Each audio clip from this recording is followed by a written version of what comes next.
కొన్ని ప్రాంతాల్లో ఎవరైనా తప్పు చేస్తే వారిని ఊరి నుండి వెలివేసేవారు. పురాణాల్లో కూడా రాజ్య బహిష్కరణ చేసేవారు. కానీ ఇప్పుడు ఈ 21st సెంచరీలో ప్రపంచాన్నే వెలివేసిన మనుషులున్నారంటే మీరు నమ్ముతారా? ఇది నిజం. ఇందులో విశేషం ఏంటంటే వీళ్ళు నివసించేది భారతదేశంలోనే.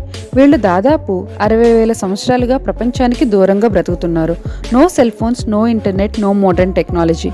కేవలం నేచర్తో బ్రతుకుతున్నారు. అండమాన్ అండ్ నికోబార్ దీవుల గురించి అందరికీ తెలుసు. ఈ తెగ ప్రజలు ఇక్కడ నార్త్ సెంటినల్ ఐలాండ్లో జీవిస్తున్నారు. వీరిని కలిసేందుకు ప్రపంచ దేశాల ప్రజలు చాలా ప్రయత్నాలు చేశారు. కానీ వీళ్ళు మాత్రం ఎవరినీ కలవడానికి ఇష్టపడలేదు. సెంటినలీస్ తెగ ప్రజలు బయట వ్యక్తులు కనిపిస్తే చంపేస్తారు. 2004 సునామీ భారతదేశంలో అనేక తీర ప్రాంతాలను నాశనం చేసింది. ఆ టైంలో గవర్నమెంట్ వీళ్ళకి సహాయం చేయడానికి ఫుడ్ ప్యాకెట్స్ హెలికాప్టర్లో పంపింది. కానీ వీళ్ళు మాత్రం బాణాలతో దాడి చేశారు. 2006లో